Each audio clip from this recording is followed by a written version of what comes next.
suis autodidacte. Je suis passé quand même après mon bac scientifique dans ce qu'on appelle une prépa, une mise à niveau en fait en art appliqué, ça, les cursus MANA. Comme je n'avais pas les moyens de faire des études en art, je profitais des concours amateurs pour pouvoir montrer mon travail des professionnels, pour pouvoir après ensuite avoir des retours sur mon travail, corriger ce qui n'allait pas et ainsi de suite. Donc mon travail avait été repéré plus ou moins par quelques personnes sur le festival d'Amiens, notamment Régis avait vu mon travail à l'époque. Et c'est le libraire de Bulle en Stock, donc la librairie spécialisée d'Amiens, qui m'a dit écoute, va voir Régis, il écrit des scénarios, il cherche des dessinateurs actuellement, ton travail potentiellement peut l'intéresser, donc va le voir. Donc moi j'ai pris ses coordonnées, je suis allé le rencontrer. Donc je suis arrivé avec mon carton dessin sous bras, j'avais dedans un début d'histoire, un début de western en fait, une sorte de scénario un peu absurde avec deux pendus qui étaient accrochés à un arbre et qui dialoguaient ensemble de tout et de rien, en fait, un peu comme le Vladimir Estragon en attendant Godot de Beckett. Donc j'avais une quinzaine de pages écrites autour de ça, il me semble, mais sans but vraiment, parce qu'au bout d'un moment j'étais arrivé, qu'est-ce que je raconte après quoi. Donc Régis a vu ces planches-là, a repris l'histoire dans son ensemble pour en faire quelque chose de beaucoup plus travaillé, et c'était le premier projet qu'on a présenté à un éditeur. Projet qui a été refusé pour différentes raisons, notamment pour des raisons de dessin et de mise en couleur qui n'étaient pas encore tout à fait au point. Et donc on a décidé de retravailler sur un autre projet, cette fois-ci en noir et blanc, pour que je puisse me faire la main en fait en dessin uniquement en noir et blanc, donc en mettant de côté le travail de mise en couleur. Et ce projet en fait c'était un scénario que Régis avait déjà écrit pour un autre dessinateur amiénois, qui est devenu donc L'étrange affaire des corps sans vie. De briques et de sang, c'était un scénario sur lequel je voulais me lancer, étant donné que je voulais continuer de faire du polar en début XXe siècle.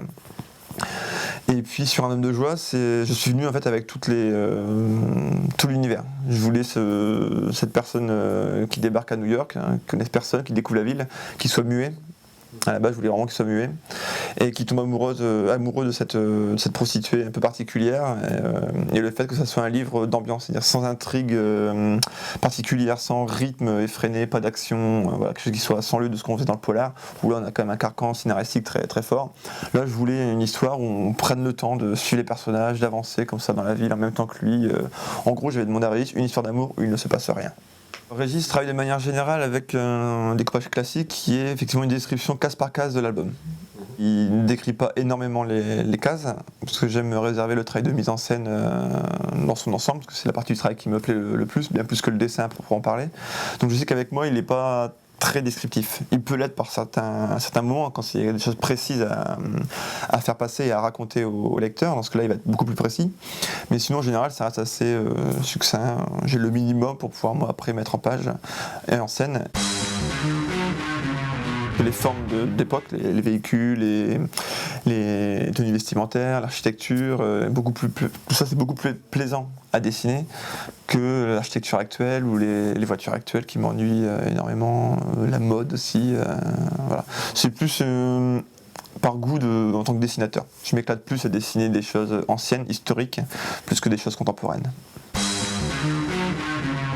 Pour le De briques et de sang qui se déroule au Familistère, où là on est vraiment dans une sorte de huis clos en plus, mais c'est pas au sein d'une pièce, mais ça reste au sein d'une communauté ouvrière, donc ça reste quand même un lieu fermé. Le travail des couleurs, le travail du trait était aussi conçu et réfléchi pour qu'on sente un peu cet enfermement.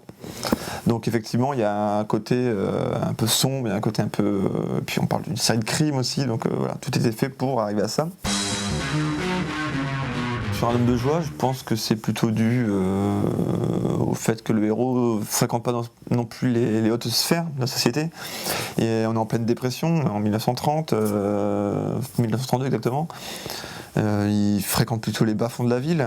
Ce coloré que je voulais donner à l'histoire passait par une gamme de couleurs un peu plus étoffée que mes travaux précédents. C'est plus un New York fantasmé, ça va être le New York des séries télé, des films, des romans, tout ça couplé avec les photographies d'archives qui existent, notamment sur la construction de buildings, parce qu'il y a énormément de choses qui sont disponibles sur internet ou dans les livres. Donc je fais un mix de tout ça, qui va correspondre à l'imaginaire que tout à chacun en a de New York.